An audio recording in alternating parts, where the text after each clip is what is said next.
우리 한번 이렇게 한번 인사해 봅시다.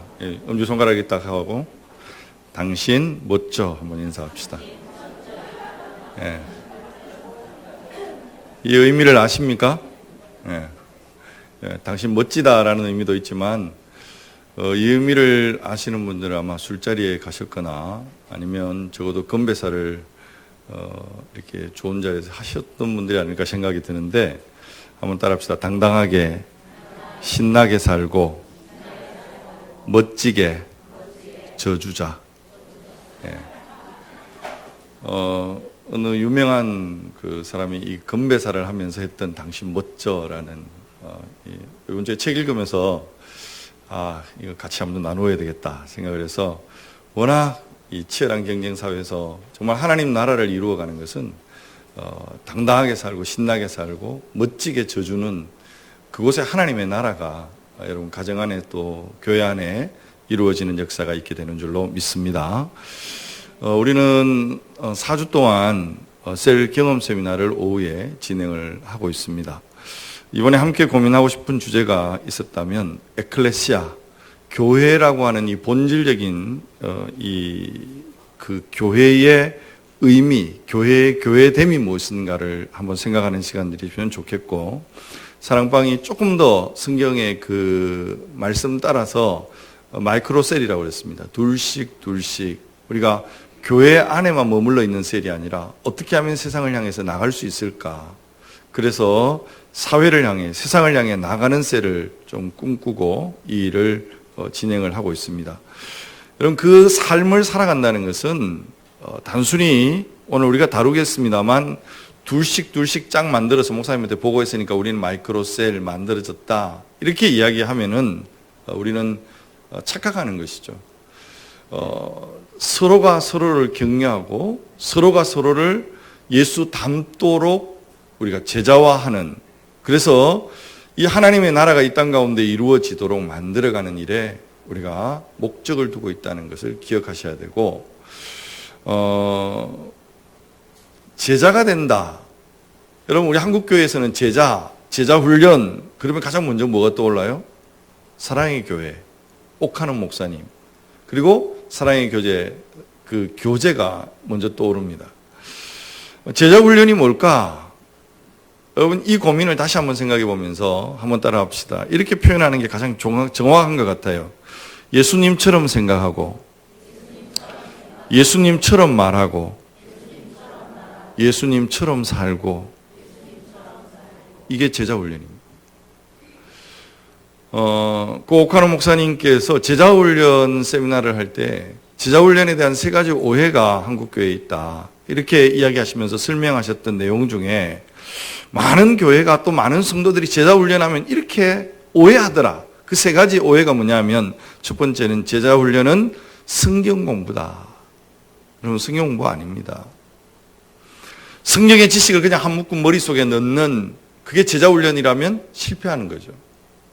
또 하나의 오해는 제자 훈련은 교회가 성도들의 숫자를 늘리기 위한 전도 내지 부흥 프로그램이다. 여러분, 그렇습니까? 만약 그렇게 시작했다면 그것도 착각입니다. 여러분, 제자 훈련은 프로그램이 아니고 성경 전체를 통해서 예수님처럼 생각하고 예수님처럼 말하고 예수님처럼 살아가도록 성도들을 만들어가는 교회의 본질이고 사명이죠. 3번째 제자훈련에 대한 오해를 이렇게 이야기합니다. 제자훈련이란 먹고 살기 힘든 사람은 하기 어렵다. 그래도 좀 배워야 된다. 사실 이게 사랑의 교회에서 했던 제자훈련은 서울 최고의 강남의 그 성도들을 대상으로 하다 보니까, 여러분, 오 목사님도 나중에 그 부목사님들이 제자훈련하는 것을 보면서 아주 아파하셨어요. 뭐냐면 무슨 애들 숙제 내가지고 검사하는 거기에 막 집중해가지고 숙제 내고 큐티 했나 안 했나, 뭐 독서 교재 했나 안 했나, 막 이런 거 점검하는 거 여러분 필요합니다. 그러나 여기에는 2가지 오해가 있는 거예요. 이렇게 하려면 최소한 어느 정도 배워야 제자 훈련이 된다라는 착각이 하나 있는 거고, 이거는 나이 들어서는 안 된다. 전도 이거 제자 훈련 하려면 젊은 사람들 해야 된다. 이 생각을 딱 먼저 갖게 되더라는 거예요. 그래서 제자훈련 세미나를 하면서 농촌교회 교육자가 이 질문을 정확하게 했습니다. 지금 목사님이 하시는 제자훈련은 서울의 중산층 이상의 사람들이라야만이 이해할 수 있고 할 수 있는 제자훈련이 아닙니까? 라고 물었을 때 목사님이 가만히 계시다가 이렇게 답을 하셨습니다. 질문하신 목사님을 향해서, 목사님, 저 옥한음 목사가 농촌교회에 가면 제자훈련을 하겠습니까? 안 하겠습니까? 여러분 어떻게 생각하세요? 이미 답은 된 거예요. 누가 생각해도 옥한음 목사님이라면 도시에 있든 시골에 있든 제자훈련을 했을 뿐이라는 것을 우리가 공감하기 때문이죠. 옥한음 목사님이 이런 측면에서 한국교회 제자훈련을 자리 잡게 하고 성도들의 신앙을 성숙하게 만들어가는 데 있어서 대단히 중요한 역할을 했던 것은 분명합니다. 그럼에도 지금 다시 와서 그 제자훈련, 우리가 제자가 된다, 이건 왠지 성도들이 교회 생활하면서 뭔가 어렵게 생각하고 있는 부분들인 것 같아요. 그래서 제자훈련이 시스템이 아니고 프로그램이 아니다. 우리 교회는 사랑방 안에서, 셀 안에서 여러분 오해했던 체조 한번 해봅시다. 업, 크게 업, 인, 아웃. 여러분 기억은 하셔야죠. 하나님과의 관계, 우리 이웃과의 관계, 세상을 향해서 나가는. 여러분 업, 인, 아웃을 통해서 서로 제자가 되어지는, 여러분 삶을 통해서 예수 닮아가는, 여러분 이것을 목표로 삼고 있습니다. 오늘 이 아침에 저와 여러분이 제자가 된다는 것이 뭔가, 왜 이걸 오늘 다루느냐 하면, 오늘 셀경험 세미나의 마지막 주제가 이 부분이기 때문에 오늘 아침 또 오후에 함께 이 문제를 고민해야 조금 우리가 이해할 수 있지 않을까 생각을 해서 다시 한번 오늘 본문을 중심으로 해서 제자훈련의 몇 가지 핵심 개념을 좀 생각을 해보려고 합니다. 오늘 골로새서입니다. 여러분 먼저 이 본문을 이해하기 위해서 먼저 생각할 것은, 바울이 에베소에 있을 때 복음을 열심히 전했습니다. 하나님 말씀을 가르쳤습니다. 주변의 헬라 사람들이 사도 바울의 복음을 듣게 되어지는데 그 중에 한 사람을 여러분이 기억하셔야 되는데, 여러분 골로새서 그러면 기억나는 사람이 있어야 되죠. 누굽니까? 찬양대 정도는 알아야 되는데 따라합시다. 에바브라. 네, 처음 들었습니까? 네. 에바브라라고 하는 사람이 지나가다가 복음을 들었어요. 이 사람의 고향은 작은 시골 골로새입니다. 사도 바울의 복음을 이 에바브라가 듣고 인생이 변합니다. 너무 충격적이었습니다. 그래서 이 복음을 받고 다시금 골로새 그 고향으로 돌아가서 이 평신도가 고향 사람들에게 복음을 전하는 거예요. 내가 예수 그리스도를 알게 되었다. 예수님은 우리를 위해서 이 땅에 오셨고 우리를 위해 십자가에 못 박혀 죽으셨고 오늘도 예수 그리스도를 마음에 믿고 영접하는 자에게 하나님의 생명의 복음이, 생명이 우리에게 주어진다더라. 그래서 여러분 이 골로새 지역에 복음이 전파되고 그 전파되는 그 복음으로 인해서 골로새 안에 교회가 세워지는 것입니다. 그래서 골로새 교회는 다른 교회와는 아주 다른, 다시 말하면 사도 바울이 개척한 교회가 아니라 바울에 의해서 복음을 받았던 이 에바브라에 의해서 개척되고 세워진 교회입니다. 여러분 그러다 보니까 이 교회가 아무래도 좀 부족한 부분이 지도자의 리더십 문제나 성경의 어떤 해석 문제나 이런 부분에 한계들이 좀 있었던 것을 우리는 인정을 해야 됩니다. 에바브라가 교회를 개척하고 얼마 있다가 이 한계 상황에 부딪히면서 사도 바울이 어떻게 됐나, 사도 바울이 어디에 있나 찾아보니까 로마 감옥에 투옥되어 있는 거예요. 그 사실을 알고 에바브라는 로마 감옥으로 갑니다. 그 감옥에서 바울과 함께 오늘 시간을 지내면서 많은 이야기를 하게 되는 거죠. 제가 이 골로새 골로새에 바울 선생님의 복음을 듣고 교회를 개척했습니다. 그런데 우리 교회 안에 이런 어려움이 지금 발생했습니다. 여러분,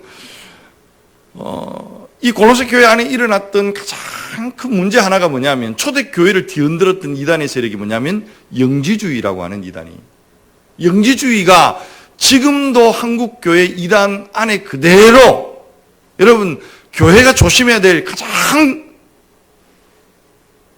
특징 하나가 뭐냐면 영과 육을 분리하는 거예요. 영은 선하고 육은 악한 거다라고 생각하는 그 순간 여러분 우리는 세상에 나가면 안 됩니다. 세상을 생각해서도 안 됩니다. 여기에서 오늘 우리는 늘 영적인 것만 생각해야 됩니다. 예수님 그렇게 말씀하지 않았어요. 영과 육을 분리시킬 수 있는 것이 아니라 영은 육의 지배를 당하고 육은 영의 지배를 당하는 이 관계 속에 우리가 어떻게 새 삶을 살 것인가가 우리 제자가 되는 가장 중요한 원칙이 되는 거죠. 또 하나, 교회 안에 일부 열심당원들이 교회 안에 들어와 있었습니다. 그래서 자꾸만 규칙을 만드는, 이렇게 해야 구원받는다. 주의를 지킬 때 이렇게 지켜야 된다. 여러분, 이게 법이다. 여러분, 교회가 너무 많은 규칙과 법이 있으면 그것도 어떤 현상이 나타납니까? 율법적이 되고 바리새적인, 그래서 자꾸만 뭔가 새로운 규칙, 그래서 오직 예수 그리스도만이 우리의 구원의 길이다라고 하는 조계교육 500주년을 맞이하는 한국교회가 오직 예수 그리스도를 통해서 구원받습니다. 여러분, 이 진리를 굳게 붙잡아야 됩니다. 그런데 여기에 자꾸 깃가지가 붙으니까 에바브라가 한계에 부딪힌 거예요. 그래서 바울이 에바브라의 이야기를 듣고 편지를 쓰기 시작했는데 그 편지가 골로새서입니다. 여러분, 이 책의 분량은 작지만 성경 전체 가운데서 기독론, 예수님은 누구이신가에 대해서 가장 집약해서 잘 보여주는 책을 뽑으라면 골로새서를 이야기할 수가 있는 것이죠. 그렇게 이 편지를 에바브라가 골로새 교회에 소개하게 되어지는데, 여러분 오늘 본문의 28절, 29절 다시 한번 읽어볼까요? 다 같이 한번 읽겠습니다. 시작. 우리가 그를 전파하여 각 사람을 권하고 모든 지혜로 각 사람을 가르침은 각 사람을 그리스도 안에서 완전한 자로 세우려 함이니 이를 위하여 나도 내 속에서 능력으로 역사하시는 이의 역사를 따라 힘을 다하여 수고하노라. 아멘. 자, 여기서 우리가 몇 가지 핵심적인 제자가 된다. 제자 훈련을 어떻게 해야 되는가라는 원리를 좀 생각해 보는데, 먼저 우리가 생각할 것은 28절의 말씀에 우리가 그를 어떻게 하여? 전파하여 그랬습니다. 이 전파한다는 말이 카탄켈로라는 말인데 두 단어가 합해져 있더라고요. 카타라는 말과 앙겔로라는 말인데, 이 카타라는 말은 위로부터 권위를 받아서 아래로 전파한다, 이런 의미를 가지고 있습니다. 위로부터 권위를 받아서 아래로 전파한다. 사도 바울이 지금 서신을 쓰면서 이런 생각을 하고 있는 거예요. 내가 지금 서신을 쓰고 있는 이 내용은 내가 너희들에게 그냥 잘 있었나, 잘 지내라, 이런 개인적인 이야기를 하는 것이 아니라 하나님께로부터 권위를 받아서 지금 하나님의 말씀을 너희에게 설교하듯이 선포한다라는 의미를 가지고 있습니다. 다시 말하면 신적 권위가 전제되어 있다. 여러분, 이것은 굉장히 중요한 이야기입니다. 여러분, 만약에 여기서 이 목사가 이번 주간에 여러 가지 좀 책을 봤어요. 그러면서 이것저것 막 하고 싶은 이야기 참 많아요. 근데 짜집게 해가지고 내 나름의 어떤 이야기를 만들 수 있습니다. 내 나름대로의 사상을 이야기할 수 있습니다. 그러나 설교란 신적 권위를 부여받아서 예수 그리스도가 드러나게 하고 하나님 나라가 드러나게 하는 하나님 나라의 복음의 선포다. 여러분, 저는 설교학에 대한 고민을 하면서 설교란 뭐냐? 예수 그리스도 중심적 설교. 이게 저의 신학이고 가장 중요한 원칙입니다. 그리스도가 드러나지 않는다면, 여러분, 윤리적인 설교, 도덕적인 설교, 요즘 시대에서 이렇게 가만히 듣고 있으면요, 너무 많이 도덕적이고 윤리적인 설교합니다. 오늘 늘 고민하고 점검해야 될 부분은 위로부터 신적 권위를 받아서 지금 성도들 앞에 하나님의 말씀을 전하는 자로 서 있는가. 사도 바울이 지금 그 마음을 가지고 편지를 쓰고 있고, 자, 계속 봅시다. 우리가 그를 전파하여 각 사람을 권하고 모든 지혜로 각 사람을 어떻게 하면? 가르침은, 가르친다라는 이 말 속에서 제자라는 말이 나옵니다. 제자 훈련이라는 개념이 드러나는데, 여러분, 우리가 가르치다와 가르치다, 말이 달라요. 가르치다와 가르치다. 여기에는 뭐예요? 가르치다. 이 말에서 제자라는 disciple이라는 단어가 나오게 되어집니다. 여러분, 그런데 여기에서 가르치다라는 말은 disciple이 아니고 헬라어로 디다스코라는 말입니다. 디다스코. 여러분, 디다스코라는 말은 말 자체는 그냥 따라합시다. 배운다. 배운다라는 의미예요. 학습한다는 말이에요. 근데 이 배운다는 말이 학문적인 어떤 의미에서 배운다는 의미가 아니에요. 무슨 의미냐? 한번 따라 하실까요? 뭔가를 받아들이기 위해서 계속 반복해서 손을 뻗친다. 이런 의미가 있습니다. 뭔가를 받아들이기 위해서 계속 반복해서 손을 뻗친다라는 말이 이 디다스코라는 말 속에 있습니다. 이게 무슨 단어입니까? 여기서 disciple이라고 하는 라틴어에서 이 disciple이라는 단어가 나오죠. 이 disciple이라는 라틴어 단어는 완전히 분해해서 이해한다라는 말입니다. 예수님에 대해서 완전히 분해해서 이해하는. 여러분, 여기에서 학문적으로 이해하는 것이 아니라 예수님을 어떻게 분해하고 어떻게 이해합니까? 여기에서 나오는 단어가 훈련이라는 말이 나오는 거예요. 여러분, 훈련이라는 말은 따라합시다. 오늘 좀 따라하는 게 맞네요. 반복한다. 다시 지속 반복.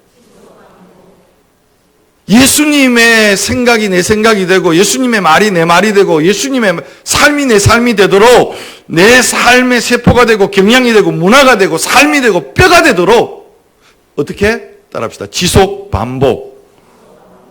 그래서 여러분, 제자훈련은 성경 공부가 아니다. 프로그램이 아니다. 삶의 훈련입니다. 어떻게? 예수님처럼 생각하고 예수님처럼 말하고 예수님처럼 살아내는 것. 여러분, 교회에 좋은 교인 만들기 위해서 제자훈련하면 실패합니다. 또 다른 제자훈련의 실패의 방향은 사람 제자 되는, 어떤 교회는 제자훈련했는데 목사 제자가 되는, 교회가 갈기갈기 찢겨지는 그 모습들을 봅니다. 여러분, 이것은 잘못된 거죠. 예수님이 원하시는 방향, 예수님이 원하시는 삶을 우리가 어떻게 살아갈 수 있느냐. 여러분, 그래서 한국교회 제자훈련에 대한 반성을 할 때 제자훈련 하시는 분들이 다 동일하게 이야기하는 게 뭐냐면, 제자훈련 기본 교재 1, 2, 3을 할 때는 다 좋아해요. 그러나 정말로 제자의 삶을 이야기할 때 되게 어렵습니다. 그런데 그래도 그거 할 때 우리의 생각이 바뀌고 주도권이 바뀌고 로드십을 이야기하고 하면서 막 바뀌는 것 같아서 정말 제자 되는 것 같아요. 그런데 시간이 1년이 지나고 2년이 지나고 3년 지나면 원상복귀. 뭘까? 여기에서 상당히 어려움을 겪습니다.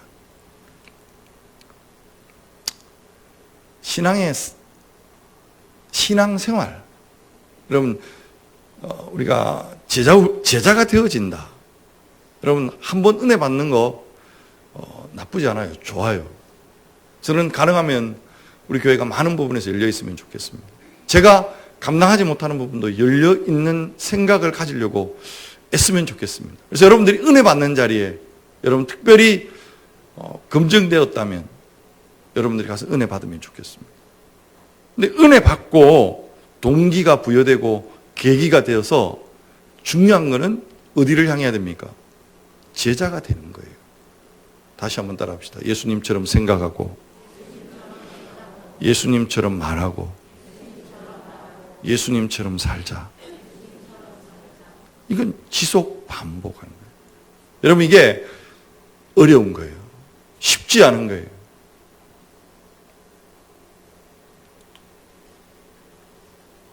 제가 원래 제가 너무나 좋아했던 배드민턴을 끊었습니다.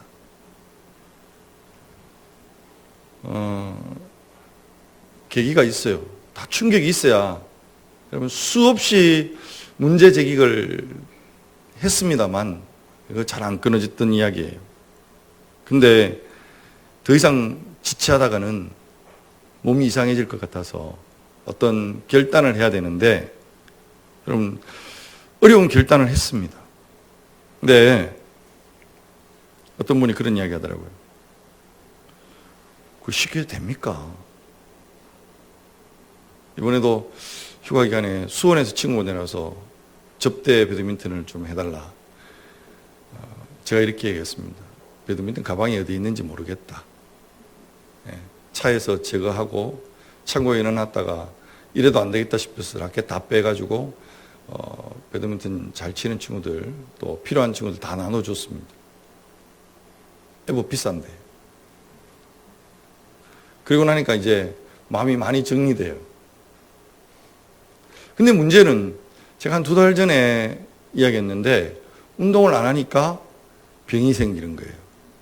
우리 어머니로부터 가족력이 내려오는 당뇨가, 여러분 어머니 집에 혈당 체크하다 깜짝 놀라서 당장 사서 자주 한 번씩 했습니다만 어느 날 했다가 너무 큰 충격받았어요. 드디어 왔구나. 더 이상 피할 길이 없구나. 그런 각성과 깨달음은 늘 있었습니다. 그리고 또 운동을 하고, 근데 얼마 안 가면 또 원상복귀 되고, 이게 계속 반복되는 거예요. 근데 이번에 좀 특별히 달라졌던 것은 기도하면서, 여러분 제가 하나님의 음성 같은 하나님의 음성을 들었죠. 야, 네 몸도 관리 못하면서 성도들 목양은 어떻게 하냐. 이런 나저막한 하나님의 음성처럼 제 가슴에 들려올 때 너무 크게 들려지는 거예요. 그날부터 시작해서 만보를 걷자. 최소한 만보. 여러분 지금 2달 반 지났는데 주일날 빼고는 하루도 빠짐없이 휴가 가서도 1시간은 꼭 여러분 지속 반복. 여러분 목양실에 제 달력에는 계속 하루에 2번씩 체크표가 있습니다. 여러분 전화기를 들고 다니면 하루에 몇 보를 걸었는가 늘 체크가 되어집니다. 결국 제가 지금 이 이야기를 하는 것이 뭐냐면 몸에 배이기까지. 여러분 처음에 야 이래 살면 안 되겠구나. 그래서 용기를 내어서 비설산부터 시작해서 앞산까지 종주를 하자. 하루 만에. 여러분 7시간 인터넷에 7시간 걸리면 된다고 그래서 걸었는데 그건 거짓말이었습니다. 10시간을 걸어서 겨우겨우 도착했는데 다시는 이 짓 하지 말자. 여러분 10시간 걸어서 몸이 좋아진 게 아니고 몸이 망가지는 거예요. 맨날 며칠 일어나지도 못할 정도로. 그게 중요한 게 아니라 여러분 우리가 막 은혜도 이렇게 받으려고 하는 거예요. 성경도 그냥 하루만 확 읽어가지고 뭔가 확 와가지고 되면 좋은데 며칠만 되면 원상복귀예요. 우리의 필요한 건 뭐예요? 따라합시다. 지속 반복. 예, 계속. 여러분 우리 성도들 중에 매일매일마다 헬스하는 분이 있더라고요. 그러니까 몸에 배어서 안 하면은 불편한 거예요. 막 몸이 막 힘들어지는 거예요. 하는 거예요. 여러분 오늘 우리가 제자가 되어진다는 거, 단숨에 되어지는 거 없습니다. 여러분 그런데 자꾸 찾아가면 그런 거 이야기하면 문제 생깁니다. 여러분 따라합시다. 지속 반복. 어떻게 지속 반복할까? 여러분 말씀 묵상하세요. 기도하세요. 묵상하세요. 여러분 우리가 이 말씀과 기도 외에 다른 이유가 나갈 수가 없어요. 몸에 배이도록 그게 자연스러워지도록 지속 반복하는 수밖에 없어요. 그래서 오늘 우리가 금요기도의 자리에 찾고 새벽기도의 자리를 찾고 여러분 말씀 묵상의 자리를 찾는 거고 우리가 마이크로셀을 하는 이유는 둘씩 한 주에 한 번씩이라도 그래 점검하고 다시 한번 체크해주고 혼자 하는 것보다 둘이 하는 게 훨씬 낫습니다. 계속 좀 더 나가봅시다. 결론을 맺을 텐데요. 한번 다시 28절을 보십시다. 우리가 그를 전파하여 각 사람을 권하고 모든 지혜로 각 사람을 가르침은 각 사람을 그리스도 안에서 완전한 자로 세우려 함이니. 어떤 자로? 완전한 자로. 여러분 제자 훈련에만 완전해집니까? 제자 훈련 시키는 사람도 불완전한데 어떻게 완전해집니까? 성경에서 완전하다는 개념이 퍼펙트하다는 개념이 아닙니다. 사실은 완전이라는 말보다가 제가 주보의 제목을 온전한 자라고 표현을 했습니다. 온전한 자라는 개념이 더 맞지 않을까요? 여러분, 온전하다는 말의 개념은, 여러분 이 단어 헬라어의 개념은 따라합시다. 그리스도께 밀착되어 있다. 온전이라는 텔레오스라는 이 말이 밀착되어 있다는 개념 속에 뭐냐면 샬롬이라는 의미가 포함되어 있습니다. 여러분 샬롬을 알잖아요. 샬롬, 평화의 사람이에요. 뭐와? 하나님과 내가 평화의 관계를 형성하는 거예요. 그리스도 예수와 내 사이에 관계가 온전히 회복되어지는, 이걸 온전이라는 개념 속에서 이해해야 되는 거예요. 여기에 완전케 세워진다는 말이 윤리적으로 도덕적으로 흠이 없고 티도 없는 사람 아니에요. 이 생각을 가지고 있으면 교회가 전부 율법적이 되고 바리새적이 되고 이상하게 되어지더라고요. 온전해진다는 것은 그리스도에게 밀착되어지기 때문에, 그리스도에게 밀착되어지면 오늘 우리는 그리스도 앞에 온전히 맡기게 되어지는 것입니다. 그리스도 앞에 온전히 우리의 삶을 드리게 되어지는 것입니다. 그래서 오늘 결론적인 이야기가 뭐냐면 완전한 자로 어떻게 한다고요? 그 다음 완전한 자로 세우려 함이니. 이제 정말 중요한 결론이 여기에 있습니다. 제자가 뭐냐? 우리의 목표는 어디인가? 세우기 위함이다. 여러분 여기에 세우려 함이니 라는 이 말의 의미가, 세우려 한다는 말이 제사를 지낼 때 쓰는 말이에요. 여러분 제사를 지낼 때 제단에 뭐를 드리죠? 제물을 드립니다. 제물을 어떻게 드립니까? 산채로 드립니까? 죽여서 드립니다. 자, 제물 입장에서 생각해 보세요. 제물 입장에서, 죽여서 드려지는 제물 입장에서 한번 생각해 보세요. 죽여서 드려지는 제물은 어떻게 할 수가 없는 거예요. 따라합시다. 처분에 맡겨서, 크게 처분에 맡겨서. 누구 처분에? 제자 훈련의 목적은 이겁니다. 하나님 처분에, 하나님 뜻. 여러분 여기에 모든 것이 놓여질 때 제자가 되어지는 것입니다.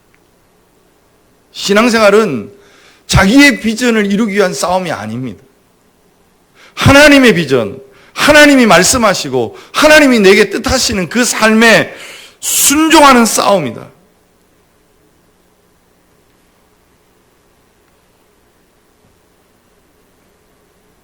자꾸만 내 의도, 내 의지, 자기 사랑. 여러분 세상은 자꾸 이걸 부추깁니다. 그러나 우리가 날마다 하나님의 말씀 앞에서, 오늘도 기도하면서 하나님의 말씀 앞에서, 오늘도 하나님의 뜻 앞에서 아멘, 아멘 순종하며 결단하며 우리가 나가게 되어질 때, 오늘 제자훈련의 목적지, 그것은 성경의 지식을 얼마나 많이 아느냐가 아니에요. 지난주에 일상에 대한 이야기를 했습니다만, 여러분 가정 안에서 예수님처럼 생각하고 예수님처럼 말하고, 지난주 그렇게 설교했지만은 또 아내들은 남편한테 봐라 이렇게 하라 않겠나. 남편들은 막 그게 아니고 따라합시다. 서로 예수님처럼 생각하고 예수님처럼 말하고 예수님처럼 사는. 이번 주간에 저는 말의 품격이라고 하는 책을 한 권 이렇게 읽으면서, 여러분 그 책도요 인문학 책이지만 그 저자가 참 글을 감성적으로 예쁘게 썼더라고요. 야, 글을 이렇게 잘 쓸 수 있나 싶은 생각이 들 정도로 잘 썼어요. 근데 말의 온도, 말의 품격, 여러분 품격이라는 말이 그 입구자 3개가 붙어 있는 게 품이잖아요.